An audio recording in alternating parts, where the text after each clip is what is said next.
Imagine the sun has just disappeared behind the horizon. Not the sunset you're used to.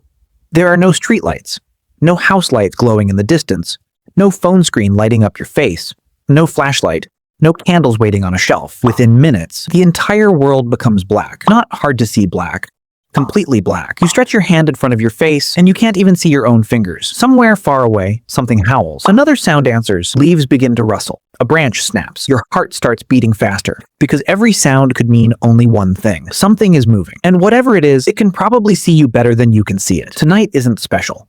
This is every single night.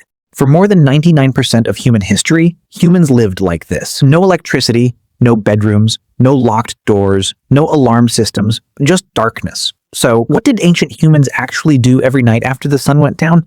The answer isn't they went to sleep.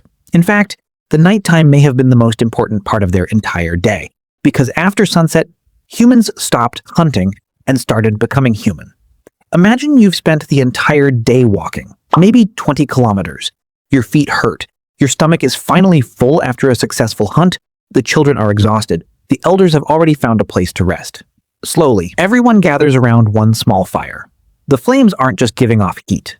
They're creating something much more valuable, a tiny island of safety. Outside that circle of orange light, the world belongs to predators, lions, hyenas, leopards, wolves. Even today, most large predators become active after sunset. 50,000 years ago, that danger was everywhere.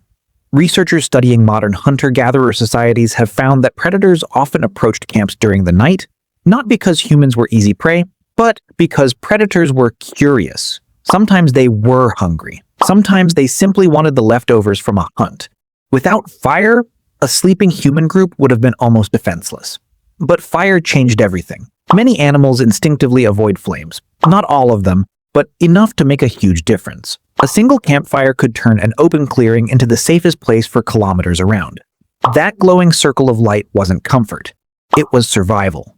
And keeping it alive became one of the most important jobs in the group, because if the fire died, the darkness won. Ancient humans didn't have boxes of matches. They didn't have lighters. For much of prehistory, creating a brand new fire wasn't easy. It could take precious time, perfect materials, and a little luck. That's why many groups treated fire almost like a living member of the family. Someone always watched it, someone always fed it. Before going to sleep, they added thicker pieces of wood that would burn slowly through the night. Sometimes a single person stayed awake while everyone else rested. Not because they couldn't sleep, but because everyone else's sleep depended on them. Imagine sitting beside glowing embers, listening to insects, hearing strange noises in the darkness, while making sure one tiny flame never disappeared. That wasn't boredom. That was responsibility. Because tomorrow's warmth, tomorrow's cooked food, and maybe tomorrow's survival all depended on that fire still burning when the sun came back. The fire is still burning. The children have stopped crying. The hunters have finished eating. Outside the light, the forest is still alive. Somewhere beyond the trees, eyes are watching, but nobody leaves the circle. Because once the sun disappeared, the world changed. Daytime belonged to movement. Night belonged to conversation. Today, when you're finished with work, you probably reach for your phone. You scroll through videos, answer messages, watch a movie. Ancient humans had none of that. So what did they do instead? They talked, and that simple habit may have changed the course of human history. Anthropologists studying modern hunter-gatherer societies noticed something fascinating. The topics people discussed during the day were completely different from the ones they discussed at night. During daylight, conversations were practical. Where did the animals move?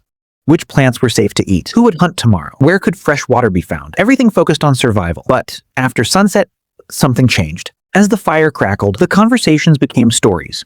People spoke about ancestors, about strange animals they'd encountered years before, about mysterious places beyond the mountains, about spirits, about dreams, about lessons learned through failure. The fire didn't just light faces, it changed the way people thought.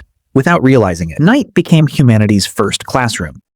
Every elder carried decades of experience, knowledge that couldn't be written down, because writing didn't exist.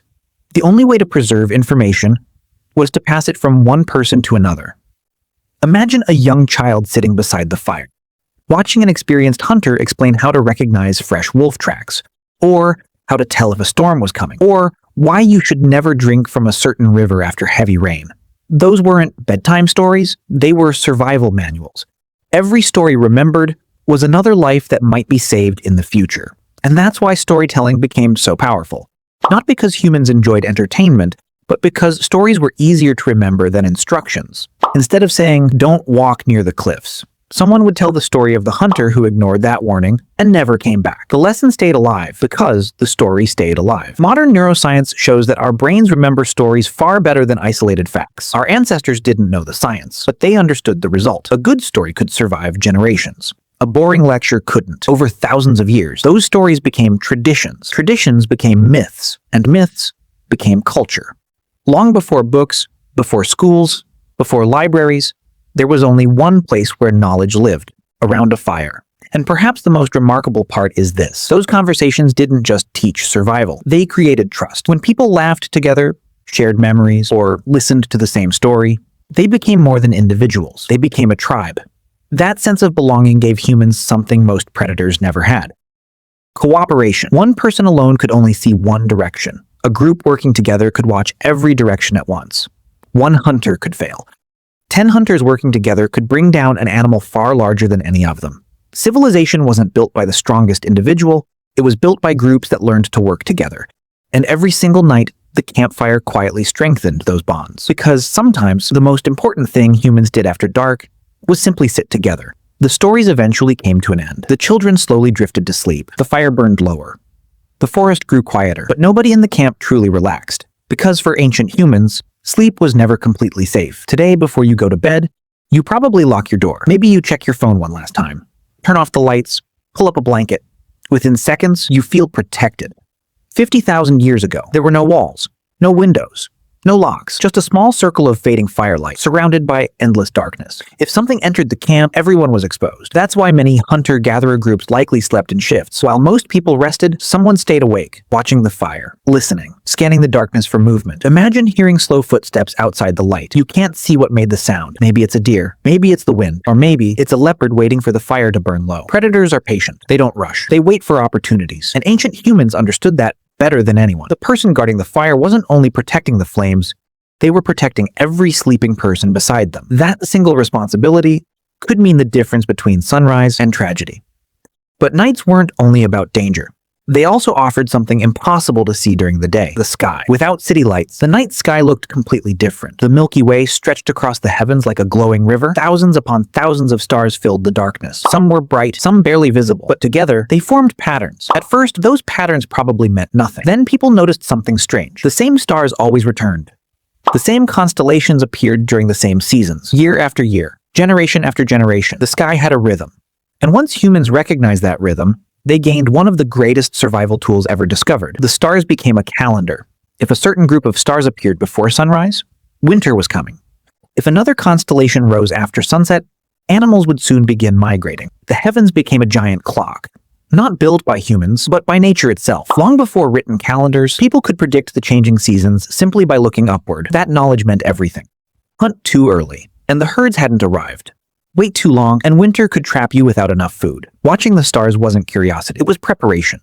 And perhaps something even more remarkable happened. As people stared into the endless sky, they began asking questions. Who made all of this? Why does the sun disappear? Where do the stars go during the day? Why does the moon change shape? Nobody had scientific answers, but humans have always searched for meaning, so they created stories. A hunter became a constellation. A great animal climbed into the heavens. The moon became a guardian.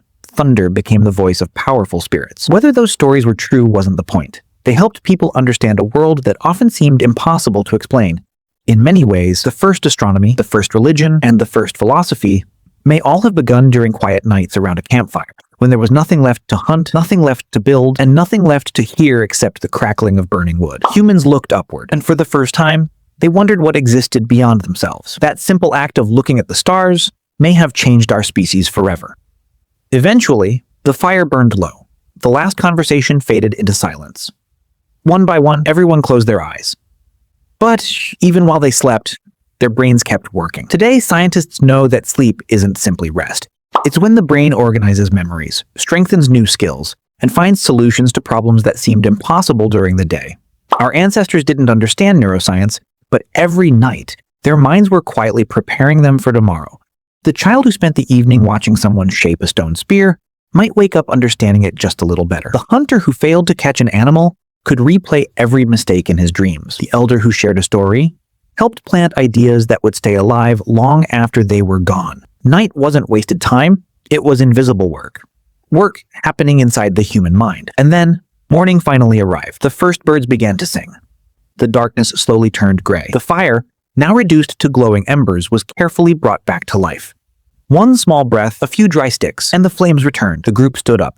Some prepared hunting tools. Others collected water. Children stayed close to the adults, already learning simply by watching. Another day had begun, but that new day existed because of what happened the night before. The stories, the lessons, the planning, the cooperation, the fire that never went out. It's easy to imagine that civilization was built during the day, while people hunted, built shelters, or discovered new lands. But maybe the real breakthroughs happened after sunset, when nobody was rushing, when there were no animals to chase, no rivers to cross, no mountains to climb. Only time. Time to think. Time to teach.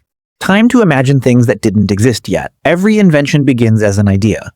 Every idea begins as a thought, and thoughts need quiet. For ancient humans, the night provided that quiet. Around thousands of campfires, across thousands of generations, people imagined better tools, better hunting strategies, better ways to survive winter, better ways to protect their families. Little by little, those ideas accumulated, until eventually, they transformed the world. The cities we live in today, the books we read, the technology in our pockets, even the electricity lighting your room, all trace their origins back to minds that learned to think together in the dark. The night didn't stop human progress, it created the conditions for it.